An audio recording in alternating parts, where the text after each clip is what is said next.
Yeah, so good evening, all of you. Welcome to this week 8 session of electrical measurement and electronic instruments.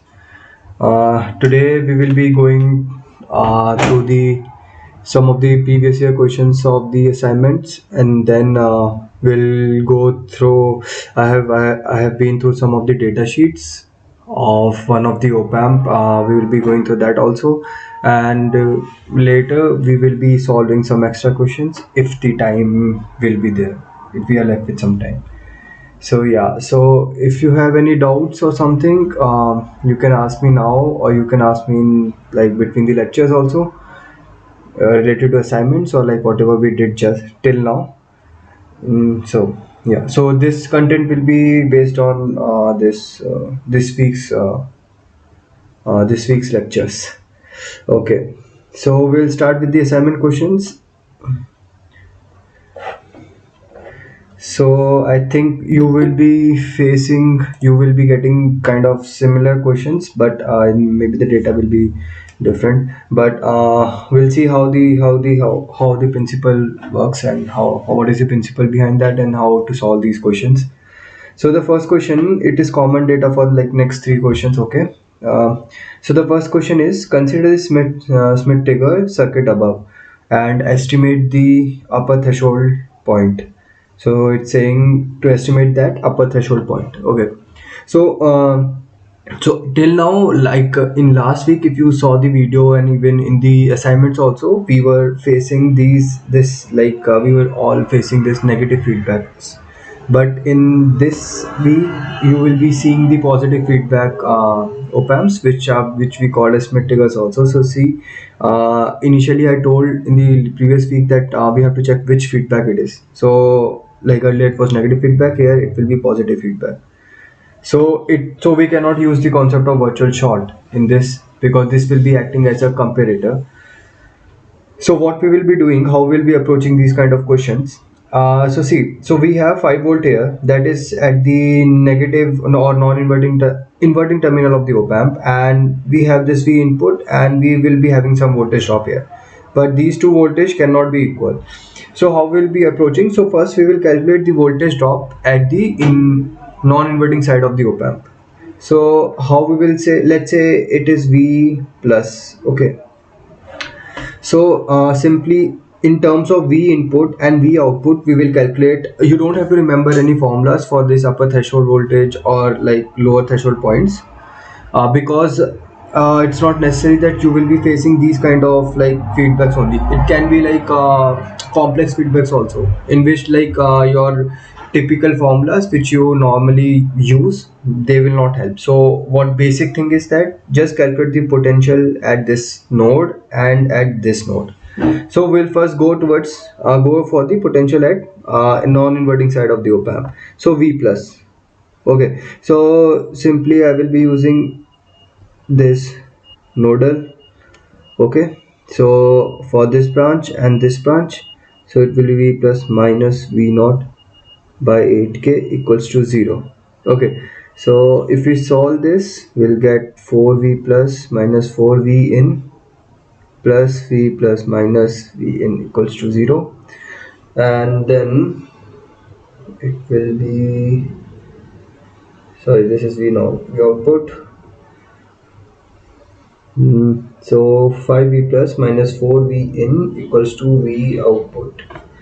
Okay. Now we know this thing that upper threshold point means like at the point at which this will go in positive saturation, and lower threshold point is the point where it will come into this negative saturation.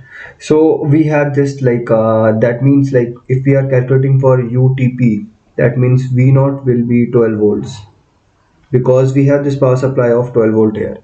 So maximum it can go is till 12 volts and minimum it can go till is minus 12 volt. So upper threshold point will be decided when it is like reaching this 12 volt limit. Okay, so now in this equation if we use, so let's say V plus will be 4V in by 5, we can write like this. Okay, then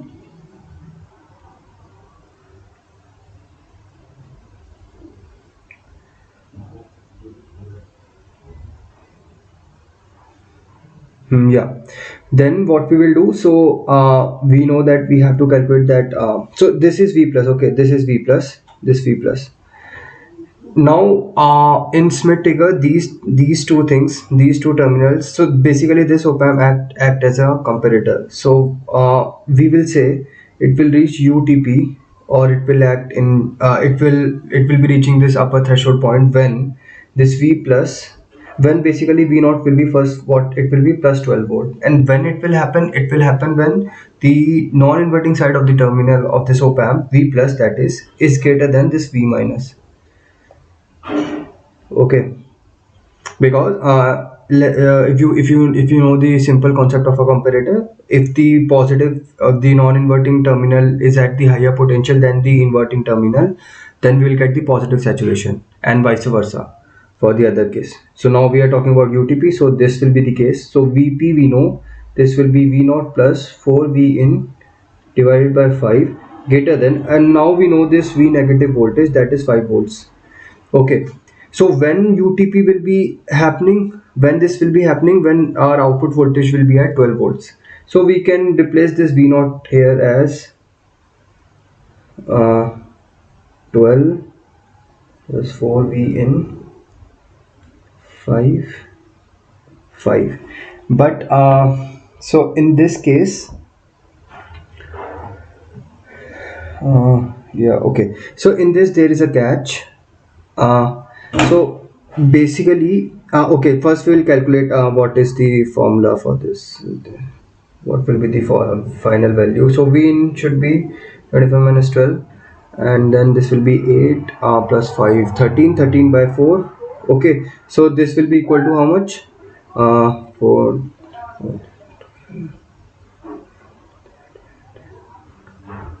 some 3.25 voltage. But then we can also, but this is one answer, but we are not sure whether this is upper threshold point or lower threshold point. For that, like because why we are not sure, because we kept this V naught at 12 volts. Okay, but instead of that, if we keep it this V naught as minus 12, okay, then let's see what is this, what is the output. So it will be minus 12, 25. V in will be greater than 25 plus 12, 5, 35, 36, 37 by 4, and this will be around 9.25. Okay, so this means like what is like here happening is that we are having this V naught, we output voltages, if the output voltage goes minus 12 volts, if it is minus 12 volts, and when it will happen if V input is greater than 9.25 volts, and this thing is greater than this value which we calculated when we kept V naught as 12 volt. So that means like this is greater than this, so this will be the topmost, that means the upper threshold point. So upper threshold point is basically the topmost point at which it will change its output. So we will consider this as our answer for upper threshold point. And in case of lower threshold point, so this was for the case when we kept V naught as 12 volts. Okay, that means it will be going to 12 volts when V in is greater than 3.25 volts. That means this will be basically this it will go 12 volts when the voltage will be less than 3.25 volts. So that means this will be lower threshold point. So this we can, yeah, so this like we can also say, like in Smith triggers there are like inverting Smith triggers and like non-inverting Smith triggers. So in this case what is happening, we are achieving upper threshold point when our V naught is minus 12 volts. So when we are getting negative output, and that is being achieved at the upper threshold point. And for the positive output, that is V naught for 12 volts, then we are achieving lower threshold point. That means this is a non-invert, that this means this is an inverting Smith trigger. As we can see also in this case, the supply is being this 5 volt supply is at the inverting terminal of this op amp. So in that way also we can say. But ultimately, like solving in when you're solving these kind of questions, so how you will solve, so you will consider the two limits, like out of the output, that is 12, that the supply limits, one plus positive V saturation and another one is negative V saturation. And then based on that, once you get the nodal equations for this non-inverting and inverting terminals of the op amp, then you compare them and you put v naught equals to the plus v sat, and similarly v naught equals to minus v sat, and based on that you will get two values. One will be, the higher one will be obviously upper threshold point, and the lower one will be the lower threshold point for that Smith trigger. So this is how you will be approaching. So you cannot use the virtual short concept, but we are using comparison, that is like, because this is acting as a comparator. Okay, so we are done with this and this also. For this it will be 9.25, and for another one it is 3.25. Okay, then hysteresis band in class also, I think it has been taught that hysteresis band is the difference of these two limits, that is UTP minus LTP. So we will get 9.25 minus 3.25, and it will be 5 volts. Okay, this will be 5 volts. So I think we got we got how we will be approaching these questions. So in the next question, so next question is based on the digital frequency meter, which you also learned in this week session. So it asks, it is asking that the time period of a periodic signal is about few seconds. Okay, to measure the frequency of the signal with a digital frequency meter, which mode is more suitable?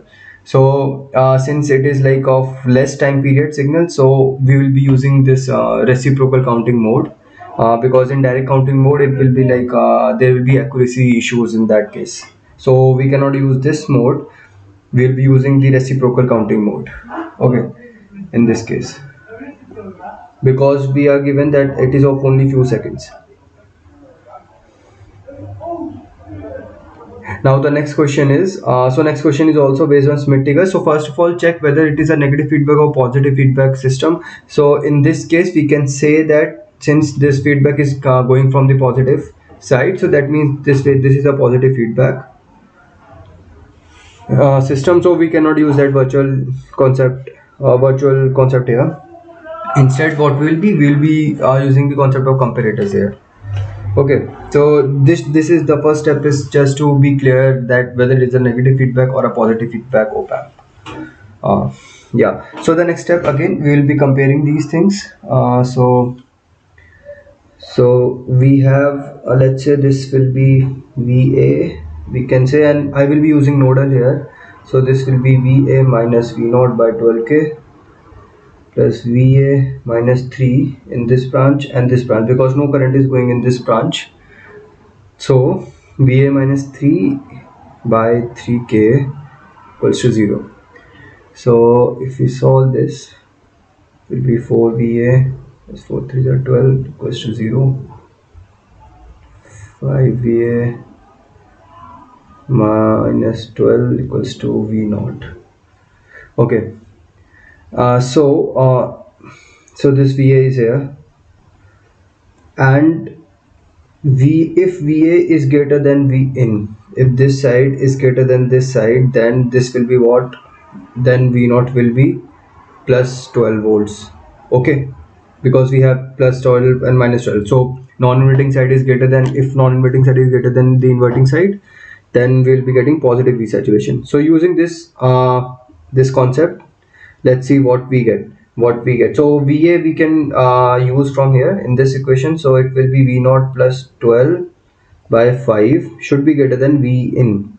Okay, and so and V naught will be what? In this case it will be plus 12 volts. So this will be 12 plus 12 by 5 greater than V in.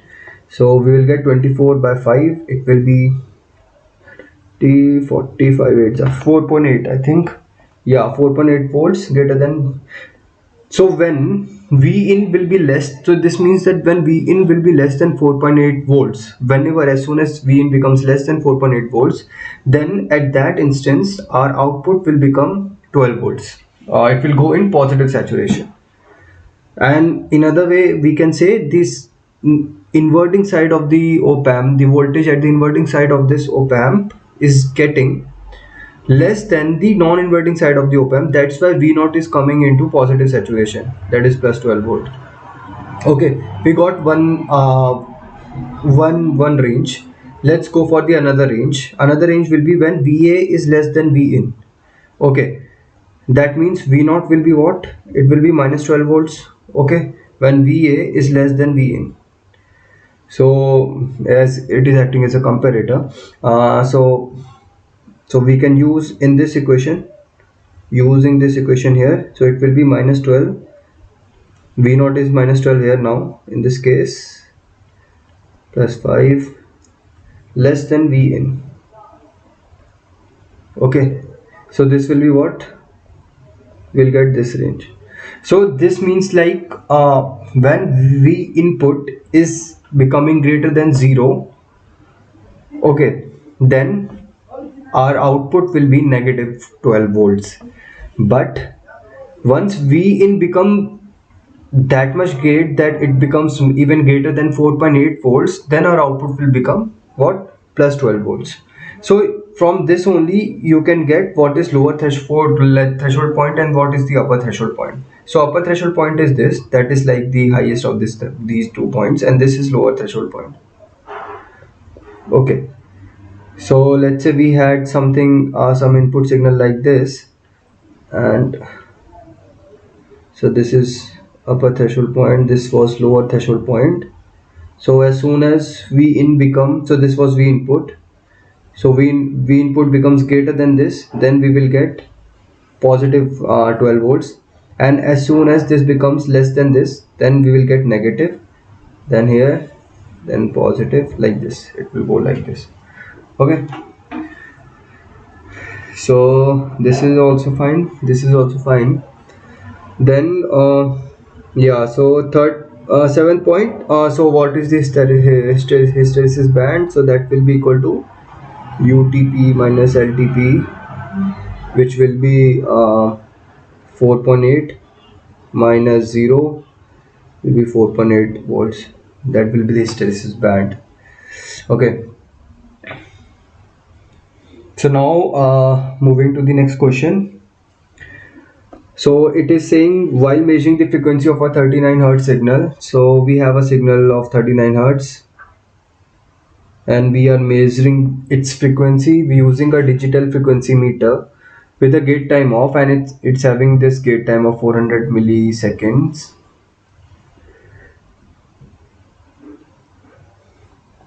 In the direct counting mode. Okay, and maximum how much error can occur? So they are asking like how much maximum error can occur. So in lectures, if you have followed the lectures, so I think it's straightforward. So what is they are asking? They are asking for the maximum error which can occur in the output. So how we'll approach? So first of all, we'll see how many counts it is counting right now. So basically gate time. So we have frequency measured is what it is, count number of counts being counted by this digital frequency meter divided by the gate time. Okay, so if we solve this will be 400 milli. So these are the number of counts. So 15, and this will be, so it will be 15.6 counts. But the issue here is that our counter cannot, either it can count in it can count in whole numbers, either it can count in 15 or it can count as like this 16. So what will happen, so counter actual count will be, or we can say measured count, we can say. So this is actual count, the above one. So we will have the measured count can be 15 or it can be 16. So since they measured 15 or 16, so based on that, so what will be the frequency being measured using these 15 or 16 counts? So frequency, let's say it is f1 and this will be f2. So f1 will be what? we have this gate time.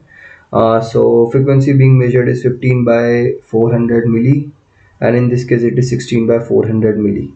So these are the measured frequency by the digital frequency meter. Now we know this is the measured frequency of the signal, and what is the actual frequency of the signal? That is 39 hertz. So f actual, we can say it is 39 hertz. Okay, so what will be error, or if they're asking for percentage, so percentage error will be either, so let's say, so this is 39 minus f1, or divide by 39 obviously, or it will be this one,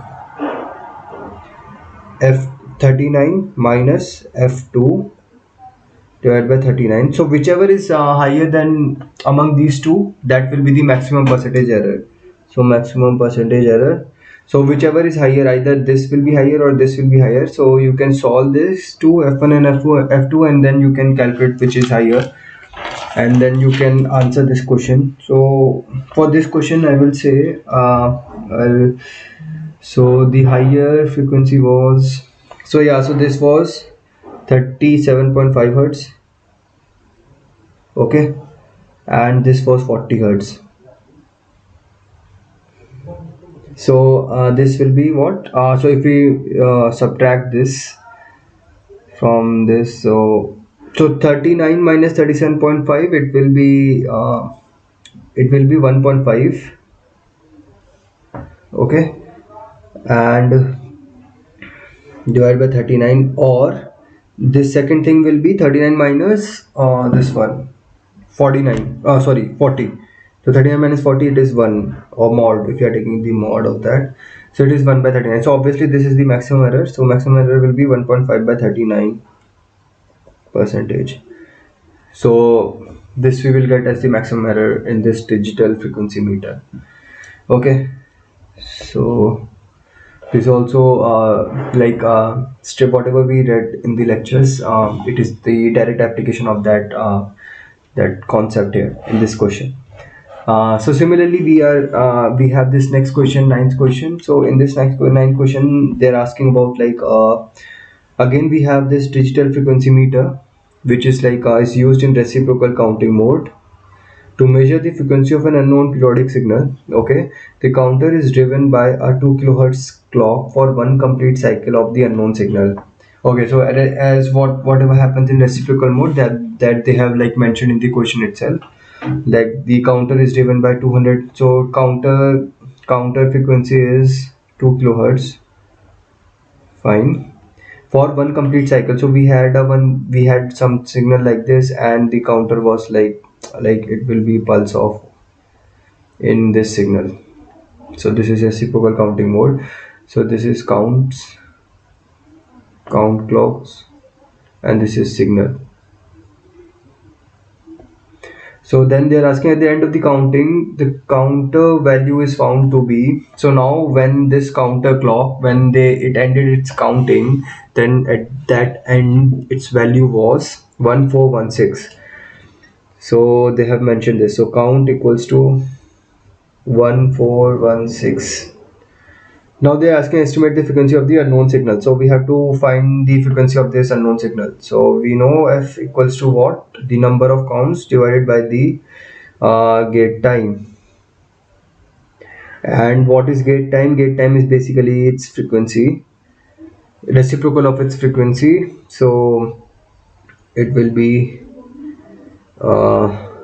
this one into 2 kilohertz, 2 kilo. So basically gate time from here we can say it is equals to 1 by 2 kilo seconds. Okay, and this gate time we can use here. So we will get the answer. Wait, did some mistake?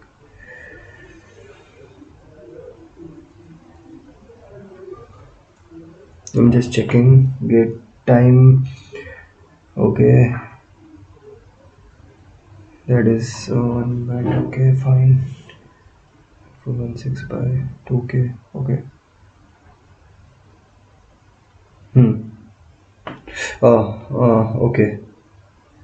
Wait, some mistake is there. So we know this is the gate time, okay, and then so yeah, in this thing, sorry for this. So basically the time period, if you talk about the time period of input signal, is the time period, the gate time of this clock multiplied by the total number of counts. So this is sorry for that wrong formula. So TR is 1 by 2k into 1416. So using this we will get this as how much, so this will be the time period, and if we talk about frequency, then it will be 2000 divided by basically the reciprocal of this, so it will be this 2000 divided by 1416. Okay, so this will be the frequency, and we have time period as this, and this is the frequency. So they are asking for the frequency, so we will use this thing at this. This is also, I think, straight from the lectures, what is being taught, you have been asked here itself, so this also fine. Then we have next question. So next question again, first check for whether it is a negative feedback or positive feedback system.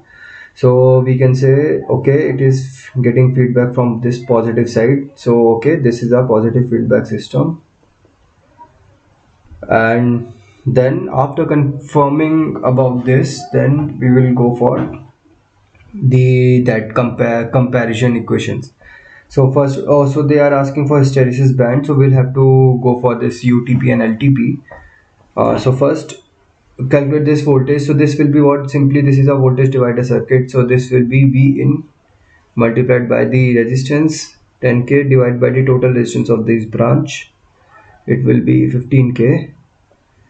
So we got this V negative voltage. Now what will be this voltage, VA? So we can consider this to be ground potential because we are taking this as a reference. So Vn is here, so this is ground, so let's say this is VA. So what will be the equation for VA? It will be VA by 5k plus VA minus V naught by 10k. So I'm using nodal in this branch and this branch, and then it will be what, 2VA plus VA equals to V naught, 3VA equals to V naught, VA equals to V naught by 3. So we have one equation, this, another equation is this one, this V in 10 by 15, that is V minus. So okay, I will write here.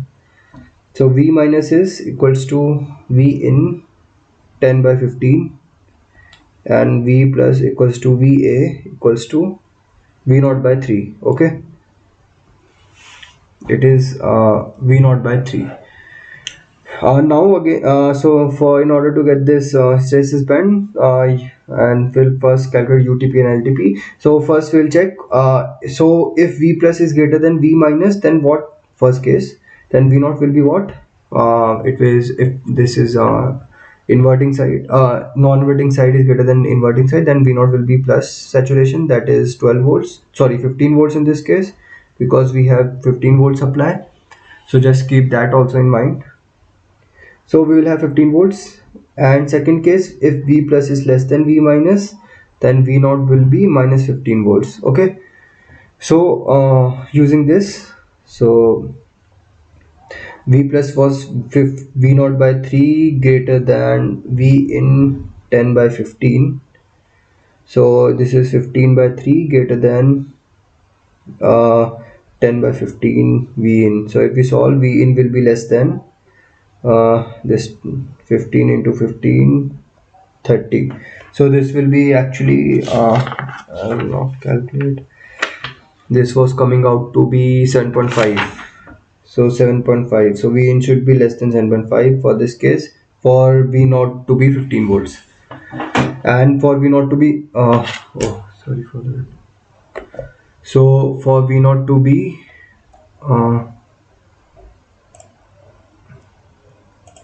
wait,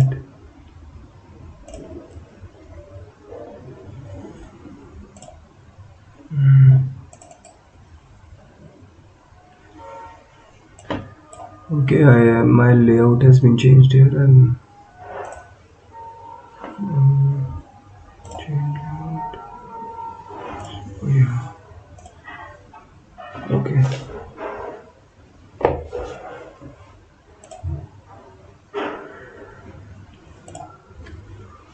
Just say it. Oh, I don't know why it is coming like that. No.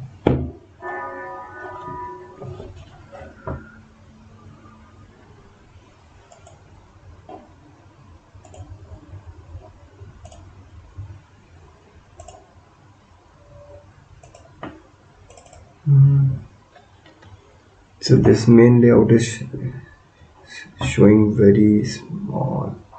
Why it's so small? Just wait.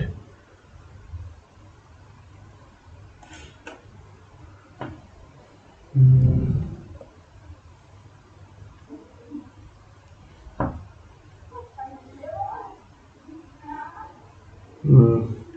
Let me open.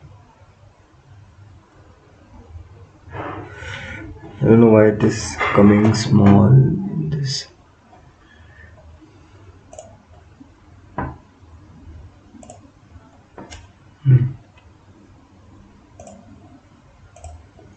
Just wait for a while.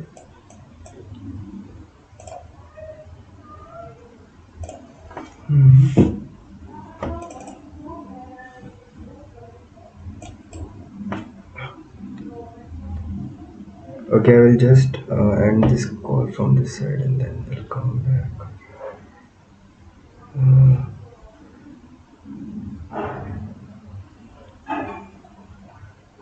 Just wait.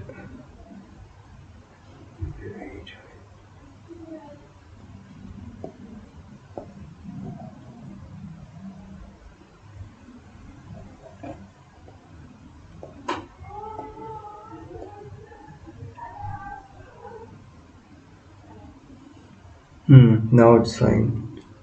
Yeah, now it's fine. So, what I was saying, yeah. So we have this. So we discussed about this first case, and then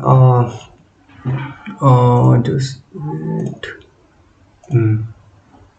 Yeah, so we discussed about this first case, and then we are talking about the second case, that is like output will be when negative, when it will be negative, so it will be minus 15 by 3 v in 10 by 15. So it will be, so v in b will be basically less than minus 7.5 volts for output to be negative minus 15 volts. So that means so we have two limits.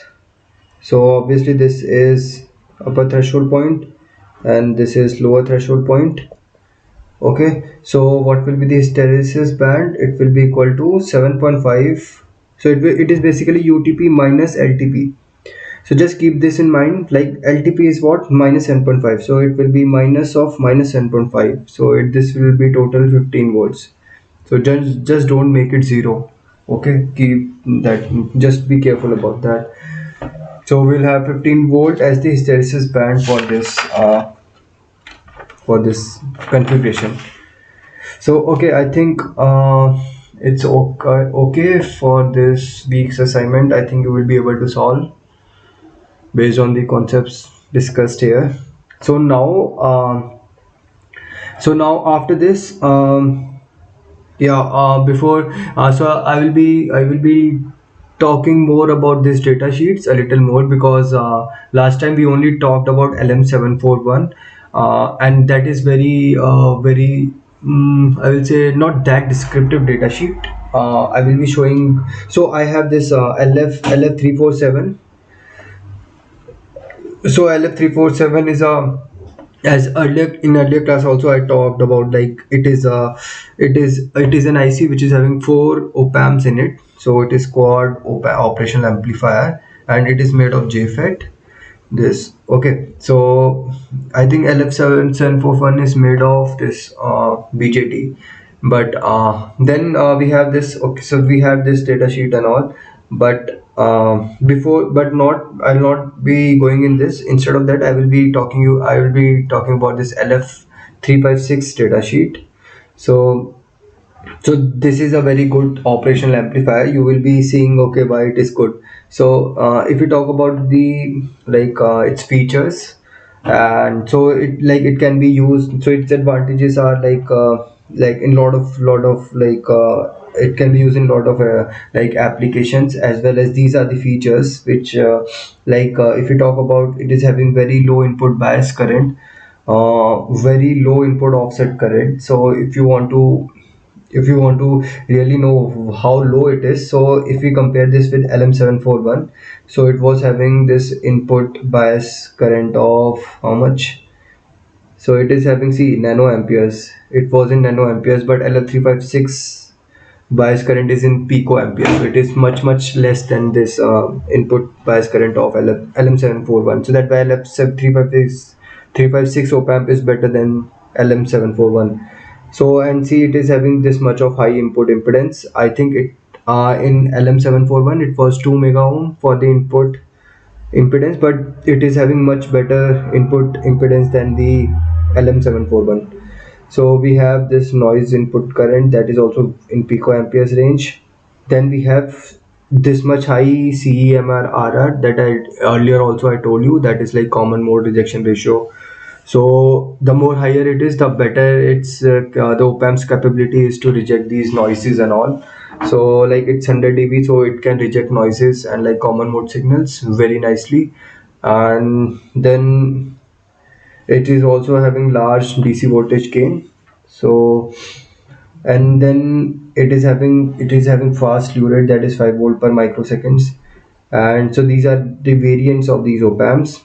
So over also it is also having this wide gain bandwidth. So gain bandwidth is basically, in simple terms, we can say that it is the bandwidth till the point where we will not get any attenuations in the output signal. So if you are giving a signal of certain frequency and giving that to this op amp, and let's say it is the frequency is higher than its threshold frequency, then we will see some attenuations in the signal at the output of the op amp, and that we don't want. So that's why we should be considering this gain bandwidth limitation of that op amp. So in this case, let's say LFX55, so these are the variants. So till 2.5 megahertz, we can give the frequencies till 2.5 megahertz to this device, so that we will not suffer any attenuations. After that, we will start seeing these problems in our output signals. So similarly for LFX56, it is having 5 megahertz of bandwidth, and for LFX57 it is having 20 megahertz of bandwidth. That is almost about a gain of 5 times of the input signal we can achieve from this LFX57. And they are also having very low input noise voltage. That is also very good point, add-on advantage. So applications, you can see high-speed indicators, then digital to analog and analog to digital converters, like where in I think coming weeks you will be learning about this digital DA and AD converters in detail. So you can use one of these op amps to realize them. And then we have high impedance buffers we can create from this, that I told you about buffers, like they are the isolation circuits just like transformers, but in miniature versions, not using this magnetic concept, but electrically they are isolating the input side from the output side. So that's why they are used. They can be used as high impedance buffers. So they have wideband bandwidth is still we saw. So this is the bandwidth. And then they have low noise and low drift amplifiers. So logarithmic amplifiers, they can be used as a logarithmic amplifiers. So we will see these some examples here in this thing. Then photocell amplifiers, like the amplification signals from the light diodes and all, they can be used in that application. And sample and hold circuits, so like these are used in the digital circuits and all, to capture the information and then hold that, and then use that for sampling and all. So for that also this can be used. So these are the like applications, its advantages, features. Now, but important thing, as if you talk about in as with respect to design engineer, or like I will say, if you are using this for your applications or something, then what things you should keep in mind is that, like, first of all, this pin layout that I discussed in the last week also. So in this also, in more clearly it is given. So we have this notch. So from notch you have to see which side is the starting side of that IC, I will say. So where the notch is, so left side is that the first pin, then second, third, fourth, and so on. So in this case, the fifth pin is just adjacent to the fourth pin, but sometimes fifth pin comes here also, but not in this case, so we should not bother about that. And then we can say, okay, the inverting side of this op amp is at this it is at this second pin, and the non-inverting side is the third pin. So we can attach our elements, whatever we want to make from this op amp we can attach accordingly. Then we have this output, then we have this v plus, that is the positive supply and the negative supply, and this we don't have to care about.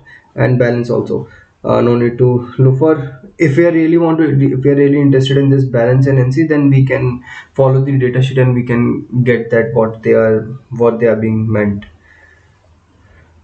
So then we had the supply voltage differential, supply voltage, fine, okay. So we this is like simple to go through, like what are the supply voltages and all.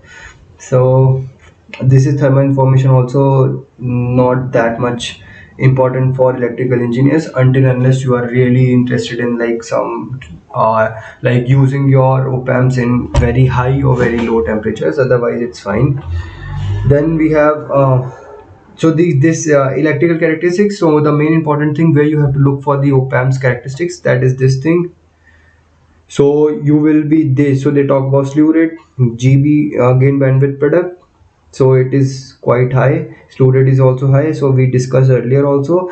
But in this like datasheet I wanted to show you, so these are all these, so DC electrical characteristics are also there, power dissipation ratings, that is fine. So yeah, so these are the graphs which I wanted to show you in this in this data sheet, which was not present in that LM741. So these are also like like we can get a lot of information from these graphs, although it will look a little complicated, but I think if you know what them, if you know really like if you just look them properly or carefully, you will get to know okay what they are saying.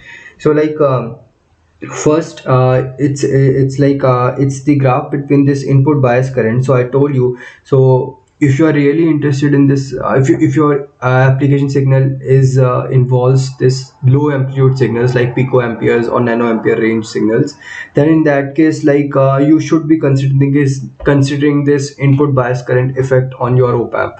So for that, like this graph shows like how with variations in the temperature how this input bias current will be changing. So from 1 picoamperes till 10k picoamperes it is changing. So let's say you were like you are testing this, so normal room temperature, let's say it is 35 degree, or it's zero, like we can say this is a normal room temperature, but you really want to test your op amps in like extreme climates, let's say for example Antarctica or something like that. But yeah, so for that, like if we are going in negative, like negative temperature ranges, or like if you want to test your applications in cold countries, like European and like North countries and all those like this, then you will be considering this temperature effect. And then like you can see from here it is 1 picoampere, this input bias current, and it ranges and it varies to a normal body, normal room temperature. So it is 10 picoampere, so 1 picoampere to 10 picoampere it is changing. And also so you can see how the supply voltage effect on this, although it is not that much, but still you can see four different plots for that, like for different supply voltages, for plus minus 20, for this plus minus 15, plus minus 10, plus minus 5 volts supply. So this is effect of input bias current based on temperature. Then we have effect of input bias current based on like so this was input bias current. So these are like for LF156 and this is LF155. So like these are the variations of these op amps. Then we have this thing again for input bias current. So common mode voltage, so like the voltage which we are like applying commonly to both the terminals of the op amps, input side of the op amps. If we are like, let's say we applied like 5 volts like input voltage, like let's say we have this op amp and we applied something like this, so this is 5 volts. So this voltage is being common to both the terminals of this op amp. So in that case, how much input bias current will be varying? So this graph is showing that. And for LF5, 6, 7, like for different types of ICs, so we have this voltage swing. So I told you like whatever, so like you can say, okay, I gave like I supplied that op amp with plus minus 10 volt DC, but I am not getting plus minus 10 volt DC at the output. If I'm amplifying, let's say 1 volt signal with a factor of 10, I'm not getting 10 volts at the output. It is because of one of the reason for that is this voltage swing. So you can never get the whatever you are supplying, and you can it's hard to get the same voltage at the output because of various I will say uh, abnormalities, or like because of the practical reasons op amps are not ideal. So this graph also shows that, let's say you applied 10 volt plus 10 volt supply voltage at the input at the supply side of this op amp, and the out maximum peak to peak you can get is from 10 volt. You will be expecting it should be 20, but it is not 20. So let's say this was your op amp, so this is supply, so this is plus 10 you gave, and this is minus 10 volt. Okay, so what should be the saturation ideal? As we consider in the examples also, if the supply is 10 we will get 10, but it is not the case. We will not get 10, either we'll get 8 or 9 or something less than 10. So in this case, if we supply 10 volt, let's see it is not 20, it is less than 20, and I think it's like 17 or 18, something like this. So we'll get 18. So if you are supplying 15 volts, instead of this we are supplying 15 volts here, then we are getting, see, instead of 15 plus 15 15 to 2 30, instead of 30 we are getting what, 25 only. So this also you can get a clarity of how much voltage swing my op amp will be having.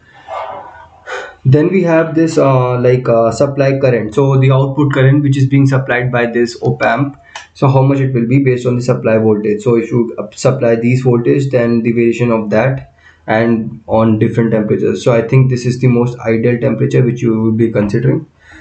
Then then they have mentioned supply current for supply voltage and supply current, but for LF5 okay 156, and this was for LF155. So that is like kind of similar graphs, but for different ICs. Now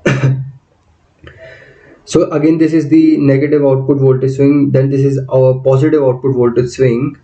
And the important graph which you have to keep in mind is that of, see, I'll tell you, it will come down. Yeah, this one, open loop voltage gain. Yeah, this one. So yeah, this one. So this graph, so this is telling about the gain which we can have, open loop voltage gain which we can have. So see the limitation of this, where the limitation, I think we have better graph than this. Just let me check. Temperature, frequency, okay. Gain bandwidth is temperature, but output voltage gain. Okay, so we have so see, so normally when you use op amps, and normally we have this application of op amps for different frequencies. So let's say if you are working in this radio frequency ranges, or like you are using op amps for like communications and all, so you will be using very high frequencies. But if you're using it for like apart from that like applications, then you may consider for like lower frequency regions of this for like for your input signals. But what this graph says it gives, see, first of all, it is saying open loop frequency response. So when there is no feedback attached to this op amp, then what is the response of this op amp? So let's say if you gave 10 hertz, so we will be getting this open loop voltage gain of 110 dB. That is quite high gain for an open loop. For open loop gain, quite high open loop gain for an op amp. But as soon as you start increasing your frequency, that is your input signal. So this is the frequency of input signal frequency. As soon as you start increasing that, let's say you made it 100 hertz, then 1 kilohertz, 10 kilohertz, 100 kilohertz, then so on, then the gain, the open loop gain of that op amp will start decreasing. Okay. And then you will say, so what is the like how it is affecting our application, or how it is creating any issues with whatever we are doing. So the answer to this question is that I think in the lectures also you might have studied that for an ideal op amp we need almost infinite open loop voltage gain. So why we need that? One of the reason for that is also that, for that is like the virtual short concept which you study. That is also because of this, that is also related to this high open loop voltage gain. So if our op amp will not be having this much of high voltage gain, open loop voltage gain, then there will be some variations in that virtual short concept, one virtual short principle also. How? Let's say we have this V plus supply here. Let's say it was 5 volt, so it will be something 4.98, or some variations like 4.9 volt, something like that, if this open loop gain of this op amp is not that high. That's why we say ideally op amp should have very high open loop gain. So that what we are achieving here in this case for lower frequencies. And even for like 10k also we are getting significantly high open loop voltage gain up to 50 dB. But for more higher like frequencies, its open loop voltage gain is reducing. So it will divert, it will show like drift issues and all, if we go for that feedback loops and all using this op amp. So this thing, we have to keep that in mind. Okay. So this graph was important, again an important graph. Like for this simple, like this is what, this is a configuration of inverting amplifier. You have one resistor here, you have one resistor here, you have supply here. So then what is happening, so based on the frequency, but this is in megahertz, so Bode plot, I think those who have done their control systems, they know what is Bode plot is. So basically it's a logarithmic plot, of different frequencies, and how much gain or how much quantity is being varying big by varying the frequency in that system. So like we are varying frequencies in megahertz, and you can see this this gain is decreasing. So this is the gain, so it is decreasing, and even the phase of that of this system is also decreasing. So why this is important? This is important like when you will be studying more in depth about these operational amplifiers and all, then you will be seeing a lot of instability issues which we face when we are using these operational amplifiers. So what if we add one capacitor in feedback or in output as a load to this op amps, then we will be seeing a lot of instability issues in these operational amplifiers. So for that, like we should know how this gain is varying. For that, how this gain is varying and how the phase of that op amp is varying by different frequencies. So based on this, if you don't consider this, so then your negative feedback can also become unstable, and it can oscillate like and that you don't want for your applications. So that's why these like phase and gain charts are important based on the frequency you are applying. So again, this was for, I think this for LF156, this was for LF155. Okay. Then this is the configuration for a capacitor in feedback. Here it was only resistor, so for that gain and phase obviously it will change. So it has been changed here. Now this is very important graph. So this is the basically the common mode rejection ratio graph. So as you know, how much well an op-amp can um, eliminate the noises in its from its output. That's how this graph shows. Because higher the CMRR, that is common mode rejection ratio, the better its capability to eliminate these common mode signals. And I told you in the previous session that the common mode signals are normally the noise signals for an op-amp. So for that, this is very important. So like for lower frequencies, you can see we are having very high common mode rejection ratio. So that means for lower frequencies, noise will be very less at the output of this op-amp. But as we increase the frequency, since the common mode rejection ratio is going down, so here it is, so that means we will be having some add-on noises in our output signal. So this is like a very important graph to consider when you are using your op-amps for certain applications. Okay, then we have this power supply rejection ratio. So this is also you can look for, like for which frequency whatever power supply you are giving, so how much it can reject this noises from that power supply portion. So this also depends on the frequency, and yeah, you can see from here. Then we again have that for, but for LF 156 and 7, so that is fine. So again, this output voltage swing, it can increase as we increase the frequency. So you can see from this graph.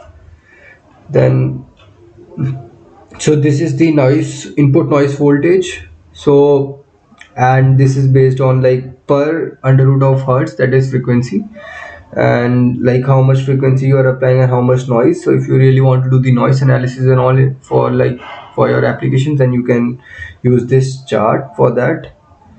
Then we have for different, yeah, that is the same thing. Yeah, so this was one part. Then you can see this is the function diagram, the made of transistors, JFET, BJTs, and all diodes. And this is how it looks like from inside. That is fine. But then if you talk about its application, so like you will be really excited to know that like how much on like how in varied applications we can use this op-amp LF3567 and all these. So like this is so this is a testing circuit for like for settling time. So if you want to test your for some circuit, you want to test its settling time, how much time it is taking to settle. So this is a typical circuit for that. You can use this directly, and then you can solve for your settling time applications. Then so this was the applications are not important. So yeah, so like for like one use of this is to make a voltage reference, low drift adjustable voltage reference. So we are using one JFET here at the feedback of this op amp, and then we have at output. So basically this circuit is maintaining 10 volts at the output. If you keep these as the values of these resistors, I don't know if it is clearly visible. Yeah. So these as the like your resistors, and by adjusting the values of this, so this is a potentiometer, this is also potentiometer. By adjusting these values, you can get a stable output voltage, that is 10 volts. So normally when you wonder that how this if you have a DC power supply, and then you may wonder, okay, how nicely it is always giving that 10 volts or 15 volts, whatever you set in that DC amplifier. Like so then you can say, you can think, okay, oh, there is some op-amp circuitry involved in this, which is converting this AC signals and all those things to DC signal, and then they are maintaining that same DC level. Let's say in this case it is 10 volts, this much well. So because of this involvement of op-amp and these kind of circuitries in that. Okay, so this is like one example, one application of this op-amp. And then you have something like logarithmic converters. So these converters are like basically basically if you have, so what log does, the log for like high I will say whenever there are high values. So let's say you have 10,000, we don't know what that 10,000 is. So if you take a log of that, what it will do, it will shrink that value. and that's how you use logarithmic curves and all those things. So that's how, so if you have like high signals or something like that, so if you want to really shrink those values, so then you can use this log converters, and these are used with the help of these BJTs. And so this is the math, we will not go in that. So basically, so logarithmic converter shrink the like these values and all. So that's the application of that, and that also you can realize from this. Okay, these Opamps LF356 and LM301A. Then we have this current monitor. So you, what is this precision current monitor? So if you really want to monitor something, let's say you have like you want to monitor your battery life. So you must I think we should wonder how our mobile battery lives are being regularly being monitored. Like they say, okay, 50% left, 100% is there, then 30%, and so on. So how it do that? So like if you really know the current flowing into the system, or let's say this was your mobile system or something, or this was your battery, so if this current is reducing or something like that, so you will be knowing, okay, less current is going, that means less charging will be happening, something like that. So based on that you can comment on how much uh, current is being given to this system, and so on. So what but so basically using these op amps, you can make your own current monitor, like continuously monitoring that current. For like, this was only one example, for various examples, for like other, let's say, very simple example. If you want to say, let's say you wanted to uh, there's a water level detector, and there you are like detecting that water level, and somehow that current is being involved. Okay, this much, if this much current is going, that means this much water level is there, and if this much is going, then this much water level. So for that also you can use this op amps to monitor that level. So just an example, like you can use for various other reasons also. So this is one example of precision current monitor. Then we have offset binary operation, so 8-bit digital to analog converter. So you will be learning about them. So you will be having 8 bits of like 0 1 0 0, something like that. In this you will be inputting here, you will be getting equivalent output as an analog voltage from that. Okay, so this also you can realize from this. Then you have wide bandwidth, low noise. So like we had, so bandwidth is what, like till what value it can give certain good amount of gains in that. So like in this op amps, like when you use LF356, I told you about like earlier, I'll show you. So bandwidth for these op amps was how much? It was 2.5 megahertz. So see, it was 2.5 megahertz, or 5 megahertz for this variant, and 20 megahertz for 57 variant. So this was the bandwidth. But what if you want to increase this bandwidth for your, like for your applications, you want to really go beyond 20 megahertz or 5 megahertz, and so on. So for that, like you can simply, where was that? Yeah, so you can simply attach a capacitor in feedback to this, yeah, feedback to this op amp, and then you can increase your bandwidth. One more reason to attach this capacitor is that so whenever you will be using this, although yeah, so whenever you will be using this op amp, so there is a chance, like, so the C1 you see, this is a parasitic capacitance. So what happens, like you have not physically attached any capacitor at the input side of this op amp. But since capacitors are like what, they only need two sheets, or two, I will say, interface. And then if you are applying AC, and that AC is that frequency is high enough to surpass that medium, then you will be then there will be formation of capacitance there. So we don't really always really want, we can like it's not like we always will be connecting some a capacitor as a physical element, and then we'll be getting capacitor. Capacitance can develop like anywhere in your circuit. So there are lots of wires going and here and there, like current is going through that. Then there, in between that, there is like air medium or some plastic medium or something. So there will be a formation of capacitor in that. So this is example of one of that. So there will be a formation of this parasitic capacitance, that is between the input side and the ground. of that circuit. Okay, this can happen, and if this happens, then this will make this circuit go in instability. So this circuit will go in instability. To avoid this instability, we use this capacitor for that. Okay, so this is also one application for using this capacitor in feedback to avoid the instability due to the parasitic capacitances in the input side of this op amp. So yeah, so just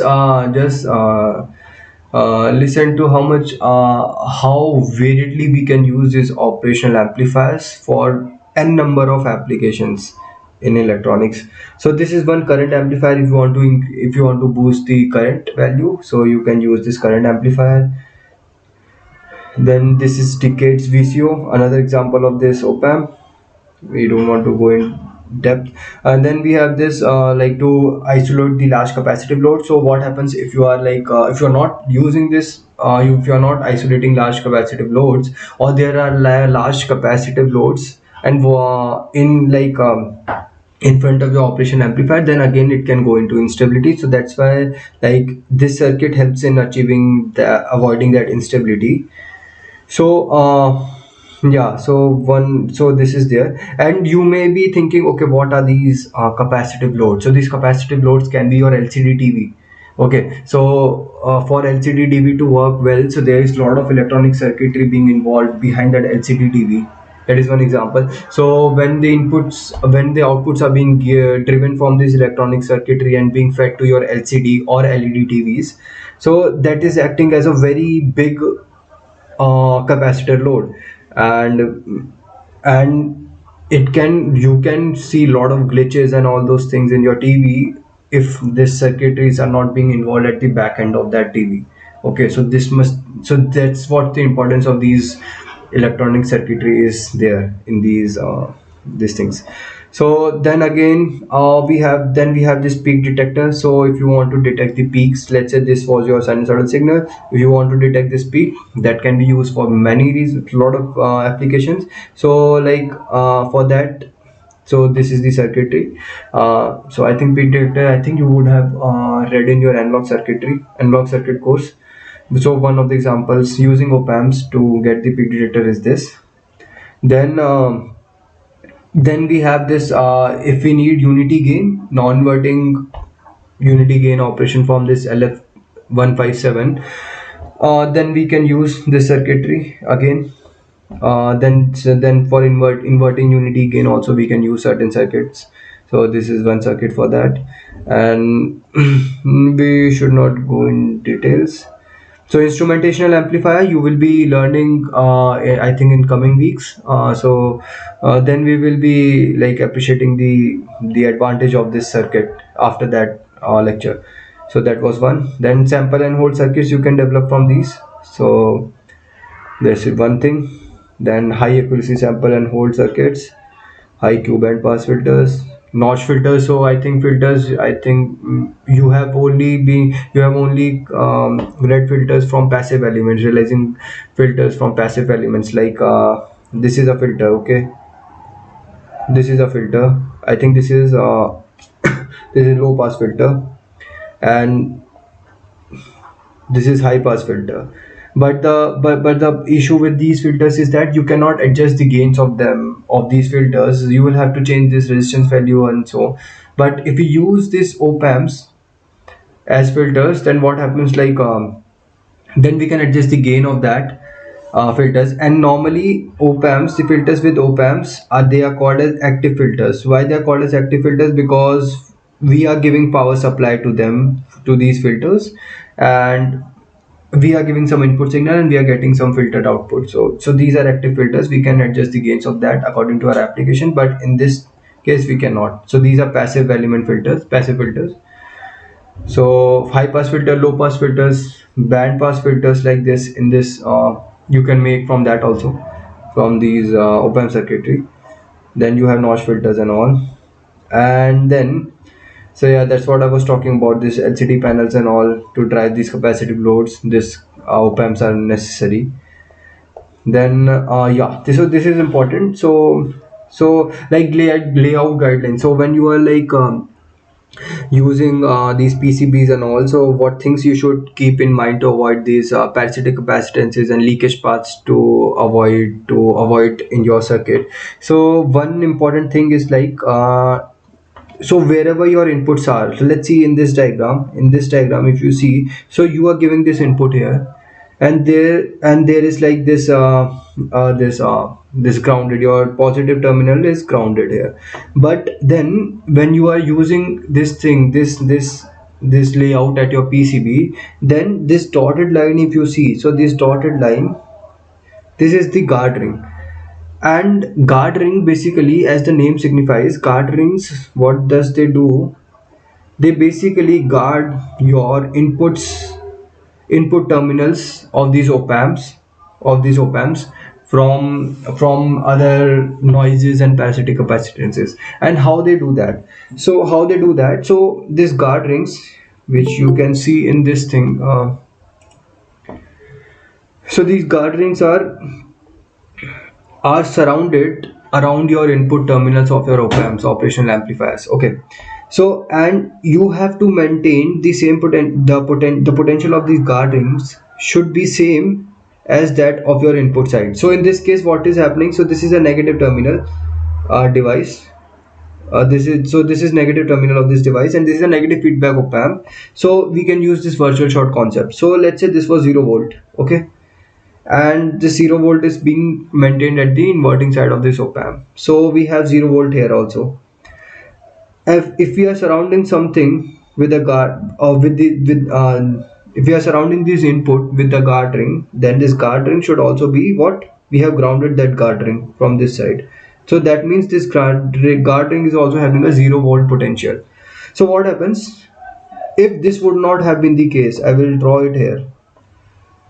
So these are all just for the nothing for your for course examination and all. So this is in general knowledge about this thing. So if you come into this analog electronics field, then you will be facing these challenges in your circuits and all. So that's why this is important. So if this was the circuit without guard rings, so this is 0 volt, this is 0 volts. So let's say we are having some traces of like power supply, like this was some power supply vs something going into this op amp. So this is a PCB, something like this. Okay, on this you have like placed these components. Op amp is there, capacitor, this is there. So what will happen? There is a chance that there will be a capacitance forming here in between this. Okay, so capacitance only needs two interface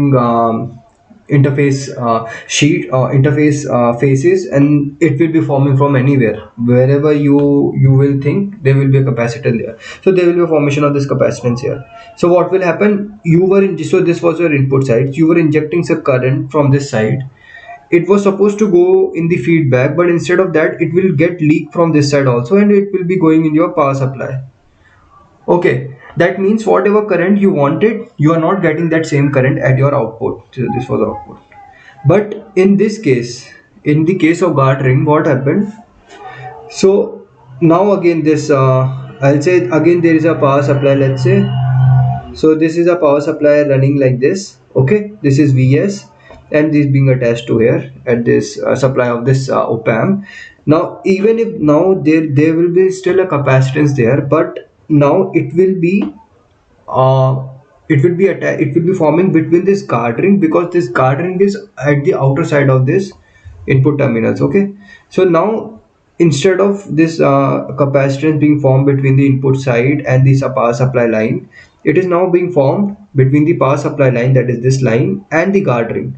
So what happens? If you are injecting some current from the input side, then it is safe, because it is not, because this guard ring and this input side have the same potential. So current will not flow through this capacitor. It will normally go to its feedback, and then we'll see the output nicely. So that's why this is the importance of guard ring. And to avoid any leakage paths, to avoid any parasitic effects on your circuits. So that's why we need these cartons and all. And then so this was the inverting amplifier case. I think you get the idea about how guard rings are important. Then you have this non-inverting amplifier. in this case, like you have this input side again. This is your guard ring, and you maintained this. You made this short so that this guarding potential and the input side terminal potential is at the same level. So like in non-inverting terminal, you can use guardings like this. Then these are typical connections of that. So in this, like they are telling that when you are attaching these op-amps on your PCB layouts, then what happens? You should like bend their pins like this. So this is, they have bent their pins of op-amps, and then they are attaching. So what happens? So there will be an air gap between this op-amp and the PC board. This is PCB board, this one. So if there is a air gap, so we know that air gap is a good insulation, so it will help in avoiding these parasitic capacitance, unnecessary parasitic capacitance to form between this op amp and our PCB board. So we can avoid that by bending our pins and then attaching to the PCB board. Okay, this is also one consideration which we can, so this we call as air wiring. Okay, then this another example. So see, so this was the input of that op amp, and we have like fully covered that. So these are guarding. So we have fully covered that this with the guarding. So this is how your supply, this your PCB layout will be looking like. Oh, sorry. Where is it?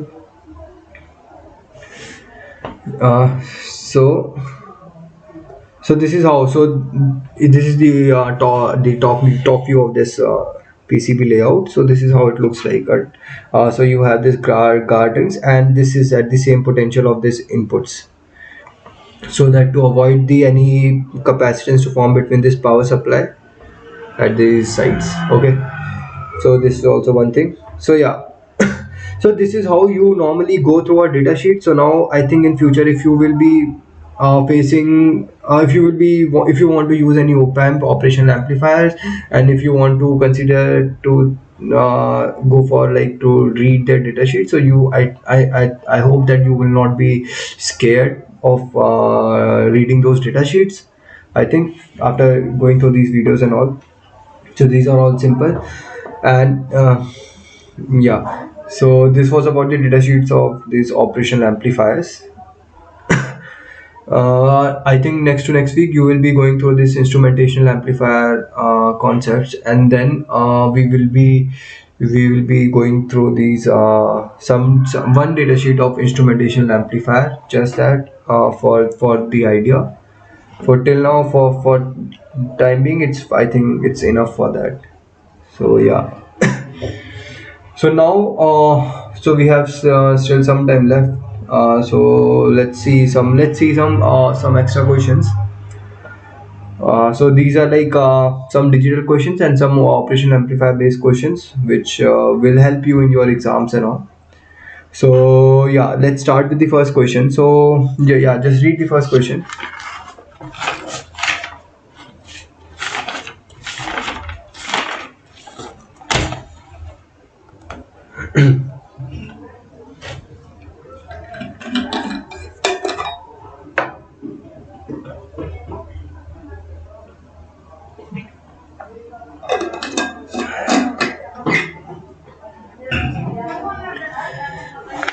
So the first question, it is saying that, so there is a modern counter, that means it is counting till n number of values using a synchronous binary up counter. So we have this synchronous binary up counter, and then with synchronous clear input. So this is clear input, it is giving, is shown in the figure, the value of n is. So how much till what value it is counting?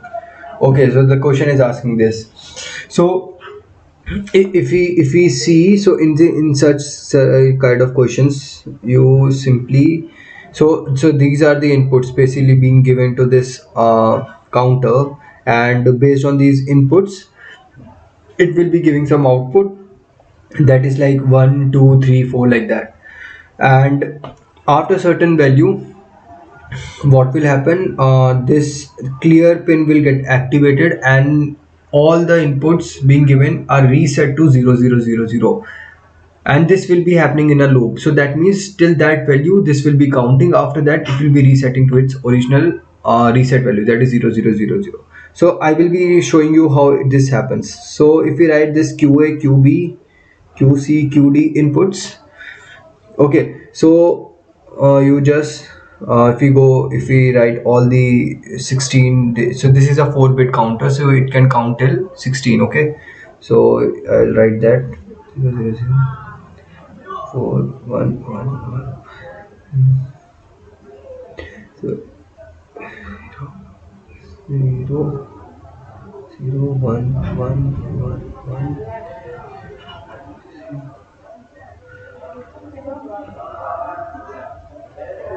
So 1 2 3 4 5 6 7 8. 2 3 4 5 6 7 8. Okay, so I'm just writing the uh, this this counting so that we can see till what value this will be counting. 0 1 0 1 0 1. So I prefer this method to count all these values. So so this is the final for a 4-bit counter. Normally 4-bit counter, the final value is this. It is 15. Okay. So for first value is 0. So let's say how much counts it can go for. So once this clear pin gets activated, then all the things will get reset. That means it will again go back to this point. This is the reset, that is the starting point of that. So we are seeing that QB and QC is being attached to this point. That means QB, and this is what NAND gate. So QB QC NAND. Okay, and if this becomes 1, that means here we get 1 and this will be 0. But if this becomes 0, the output of this gate becomes 0, we'll get 0 here and this will become 1 here. So once the clear input becomes 1, that means this 4-bit binary counter has been reset to its original state, that is 000, the first state. So this is happening when clear is reset to 1. Okay, now this can only happen if we have this output of this as 0. And when this can happen, so let's say, so I will give you an example. Let's say if this was 0 0 first case.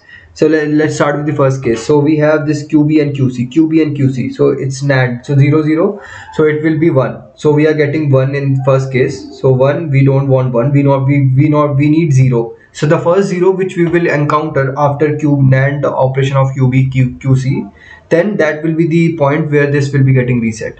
So the second level will be, we can see 0 0, again that will be 1, we don't want that. So this is 0 1, again that will be 1, we don't want that. NAND output is 1, again in this case NAND output is 1, NAND output is 1, NAND output is 1. Now you see this level, this level. So what happens in this case? QB and QC are 1 1. Okay, so we gave 1 here, 1 here. It will, the NAND operation of 1 and 1 is what? 0. So if we get 0 here, 0 comes here, and this is also a notch here, that means 0 will become 1. So we finally get clear as 1. Okay, so in this case, in this level, we are getting clear as 1. That means this will reset the binary counter to its first level, this position. So till this point it will be counting. After that it will be resetting and going back to its original position. So how much count it goes for? 1 2 3 4 5 6 7 counts. So this will be a mod 7 counter. Okay, so because it counted 7 stages it counted. First stage was this. So this is, although the 0th stage, 0 number of value, but it is considered as one stage, one counting stage, one mod. Then this is second, this is third, this is fourth, this is fifth, this is sixth, and this is seventh. And then we have this as one first stage. So this is kind of a mod 7 counter. Okay. So you can I think, yeah, there are lots of questions based on this countings. So one of this was that. So just keep that in mind. What is the output of this NAND, and when this clear is becoming 1? So that is the stage where this will be getting reset. Now the next question, so it is saying when the output Y in the circuit below is 1, so this is 1, it implies that data has. So we have four options, we have to see which will it be implying. So if this was 1, so this was 1, so what does that mean? So was that like it was changed from 0 to 1? So this data, it was changed. So first option is saying this data was changed from 0 to 1, 0 to 1, then that's why it became 1. Next option is saying this data changes from 0 to 1, sorry, 1 to 0, 1 to 0 in the second option, that's why y became 1. Third option is saying either it became 0 to 1 or 1 to 0, this data y will become 1. Fourth option is saying it will, so data should not get changed, then only y will be 1. So these are the options. So how to approach? So for these, like simply write that so we will see, okay, what different combinations we can make.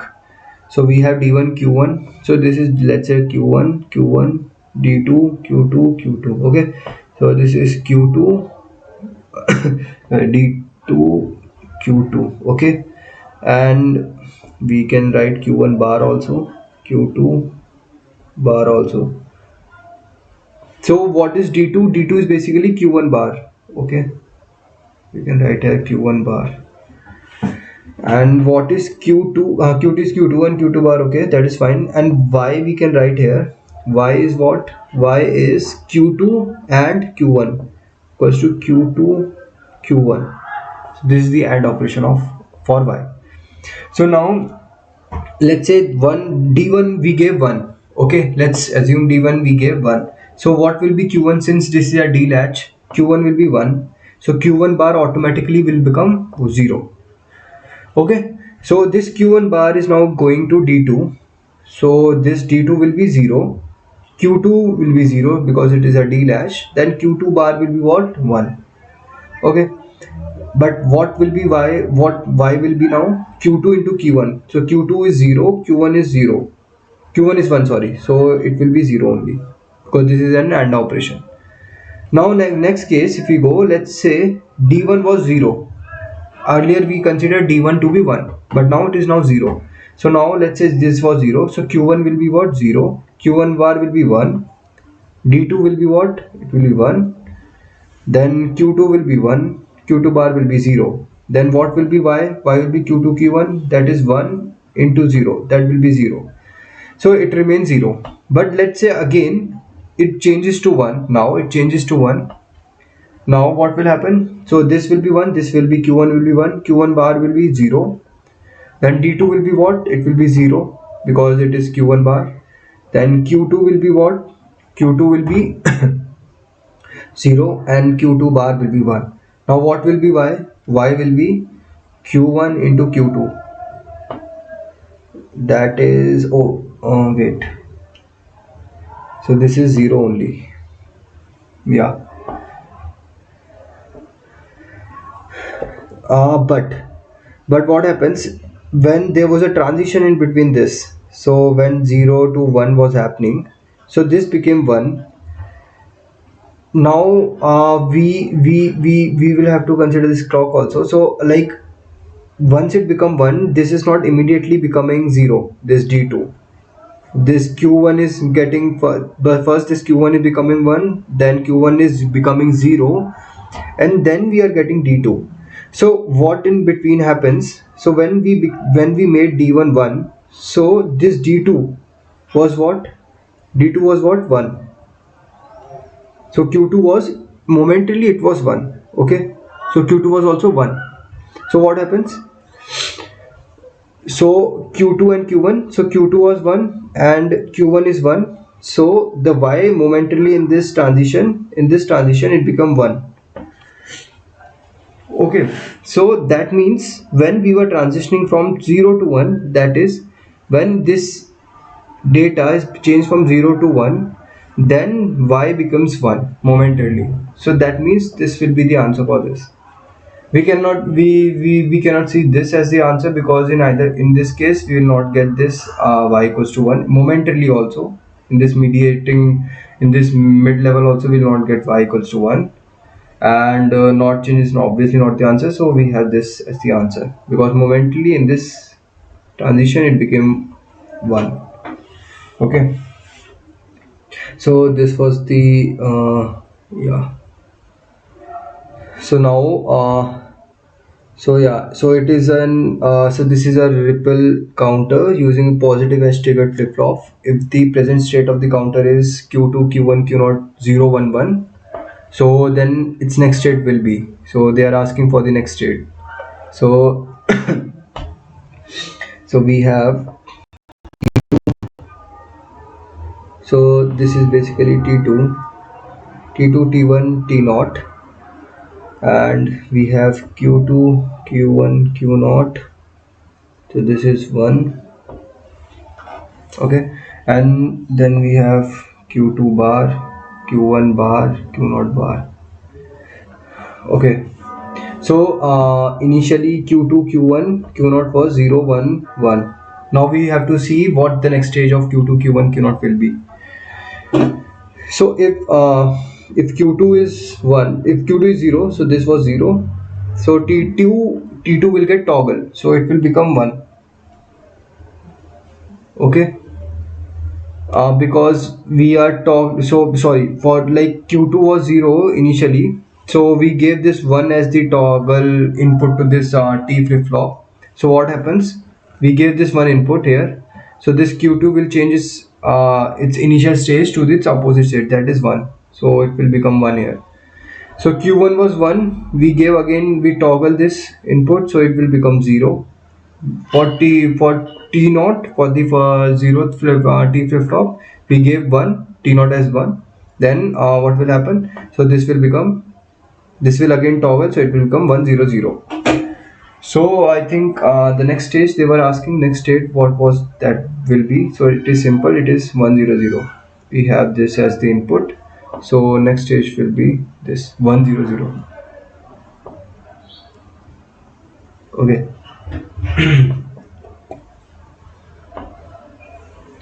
so now I think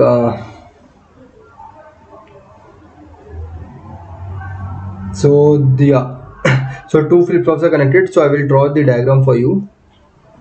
So diagram is something looks like this.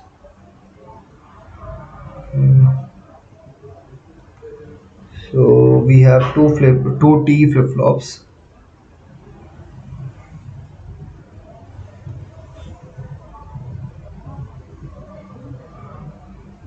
So this is clock.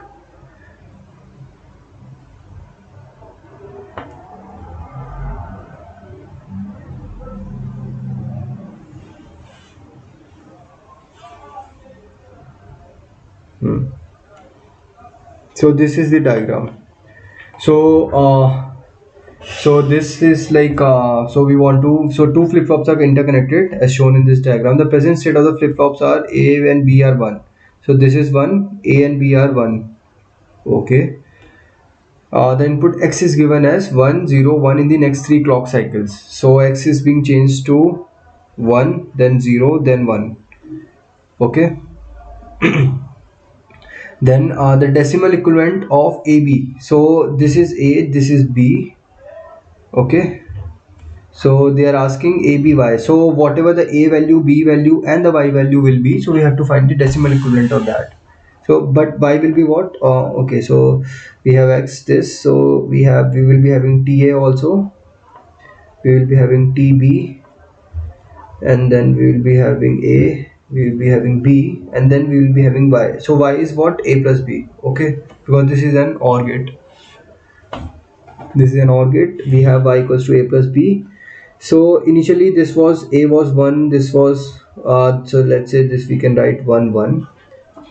Now first we gave 1 as x is y, x equals to 1, so it changed to 1. So this NAND gate is being fed back from this B output of this TB flip flop. So we had B, so this B output was 1, so it will go to this point and we will have the output as 1 1, so it will be 0, but yeah, so it will be 0 because this is a NAND gate, so we'll get TO as 0. Okay, If TO is 0, then A, so A it will remain. So this is a toggle flip flop. If we gave 0, so then it will remain in its original position. So A will remain 1. So this is the first clock cycle. First, this will be the second, this will be the third clock cycle. Okay, so A remain 1. Now TB, what will be TB? TB, we gave access 1, it is directly connected to this point. So TB will be 1. Okay, now since this is 1, so it will toggle its initial input, that was B was 1 initially, now it became 0. So y will become what? Y will become A plus B, that is 1 plus 0, that will be 1. Okay, so similarly for second case, when x is 0, then ta will be what? Ta will be, so this is 0 and b will be b was 0, so 0 0 0 1, so ta will be 1. Okay, and a will be, so it will be toggling a, so it will become 0, and tb will be 0 because this is x is 0, and b will be, so it will remain at that same position, so it will be 0. So we will get y as 0 because a plus b, it will be 0. Next state, x is now 1, so ta will be what? So this is 1, and b was 0, so this will be 1, this will be 0, so 1 0, it will be 0 and it will be 1. So it will toggle this in input, so a will become 1, and we have 1 here, so tb will be 1, and it will toggle its initial state, that is b, that so from 0 it will become to 1. Okay, and what will be a y then? It will be a plus b, that is that it will be 1. So so the question was ABY2, what it will be? ABY, the decimal equivalent of that. So it will be A, we know it is 1, B is 1, Y is 1. So decimal equivalent of this is what? 7. Okay. So after third clock cycle, they were asking what will be the decimal equivalent of that. So it will be 7. Answer will be 7. So this is also fine. So next are like operational amplifiers. Question based on operational amplifiers. So here we have to calculate E naught.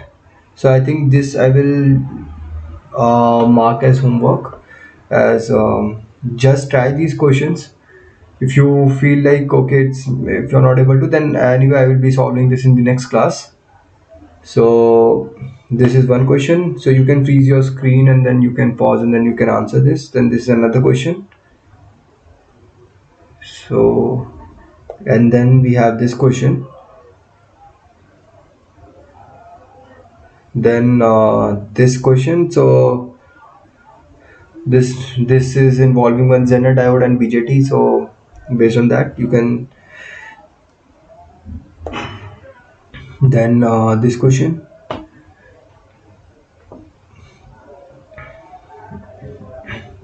then this one, and yeah, so one more and then another one will be there. Yeah, this one.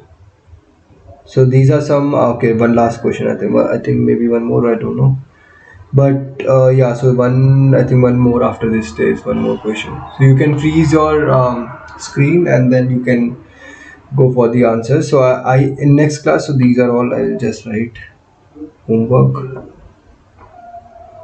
so just try them. If you find it difficult, then you can ask in discussion forum, and I will solve these questions in the next class.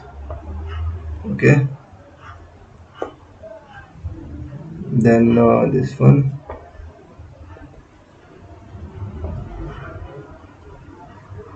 yeah,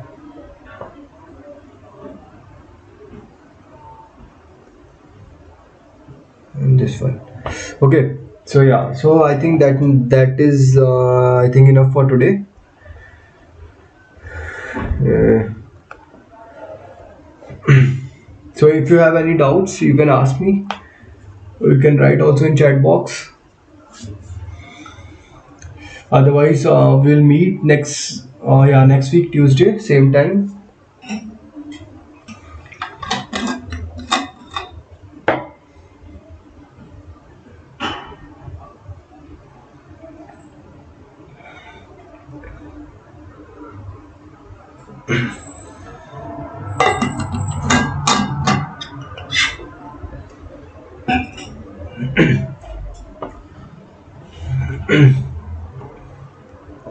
So yeah, so if you don't have any doubts, then we can end this session. This Yeah.